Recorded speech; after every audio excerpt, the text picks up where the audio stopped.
Sa 2026, makikita natin na ang mga nangungunang negosyo sa Pilipinas ay nakatuon sa larangan ng digital convenience, AI integration, at mabilis na serbisyo. Ang pagbabago sa pamumuhay at ang pagtaas ng demand sa teknolohiya ay nagbigay daan sa pag-usbong ng mga negosyong nakasentro sa kaginhawaan at modernong solusyon. Sa panahong ito, ang mga industriya tulad ng food delivery, property rental, AI-driven services, mobile car wash at e-commerce parcel services ay patuloy na lumalago at nagsisilbing pangunahing haligi ng ekonomiya. Isa sa mga pangunahing patok na negosyo ay ang food delivery service, partikular na ang mga cloud kitchens. Dahil sa patuloy na pagbabago sa paraan ng pagkain at paghahatid, mas naging importante ang pagiging accessible ng pagkain mula sa bahay.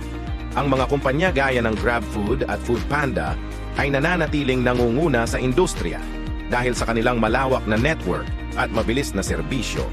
Hindi na lamang ito simpleng delivery. Naging isang paraan na rin ang food delivery upang mapanatili ang convenience sa buhay ng mga Pilipino. Maraming negosyante ang nakakita ng oportunidad na pasukin ang niche na ito, lalo na ang mga may kakayahang mag-manage ng online orders at delivery operations mula sa bahay o maliit na pasilidad. Sa larangan naman ng property rental, lalo na ang mga vacation rentals at Airbnb-style accommodations, naging patok ang pagbabalik ng turismo at lokal na biyahe. Sa taong 2026, mas dumami ang mga Pilipino at turista na naghahanap ng mga abot-kayang at komportableng lugar na pwedeng paupahan. Ang mga property owners na nakatutok sa ganitong market ay nakakita ng mataas na ROI, lalo na sa mga kilalang tourist destinations sa bansa gaya ng Palawan, Boracay at Siargao.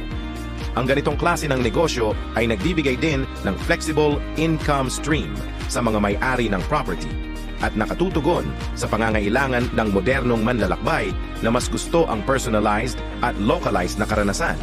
Samantala, ang AI-powered business solutions ay naging new normal sa 2026. Ang paggamit ng artificial intelligence sa customer service, marketing at operasyon ay nagsilbing malaking tulong sa pagpapabilis ng proseso at pagpapahusay ng kalidad ng serbisyo. Maraming negosyo ang nag-invest sa AI tools tulad ng chatbots na nagsasalita ng Tagalog, translation apps, content creation platforms at data analytics software. Ang mga kumpanyang gumagamit nito ay nakakuha ng competitive advantage dahil sa mas epektibong paraan ng pakikipag-ugnayan sa kanilang mga kliyente at mas malalim na pag-unawa sa merkado. Ang AI ay nakatulong din sa paggawa ng personalized na promosyon at mas epektibong marketing strategies na mahalaga sa isang digital-driven na ekonomiya. Hindi rin mawawala ang mobile car wash at auto-detailing services na naging patok sa 2026. Dahil sa tumataas na bilang ng mga sasakyan at ang kagustuhan ng mga Pilipino sa door-to-door convenience, naging isang booming na negosyo ang mobile car wash. Ang ganitong serbisyo ay hindi nangangailangan ng malaking puhunan sa pisikal na pasilidad. Ang pangunahing puhunan ay ang mga kagamitan at sasakyan na magdadala ng serbisyo sa customer. Bukod dito, mas napapadali ang buhay ng mga tao na gustong magpahugas ng sasakyan sa kanilang bahay o opisina, kaya't mas naging popular ito sa panahon ng pandemic at post-pandemic. Sa larangan naman ng logistics at e-commerce, sumikat ang mga parcel drop points at storage lockers. Ang mga serbisyong ito ay nagbigay solusyon sa pangangailangan ng mabilis at ligtas na paghahatid ng mga packages sa isang lugar na madaling puntahan. Sa paglakas ng online shopping, naging mahalaga ang ganitong mga drop-and-lock services na nagbibigay daan sa mga mamimili na kunin ang kanilang mga parcel anumang oras na nais nila nang hindi na kailangang maghintay sa bahay o sa courier. Ang ganitong sistema ay nakatulong din sa mga small to medium enterprises upang mapabilis ang kanilang delivery process at mapanatili ang kasiyahan ng customer.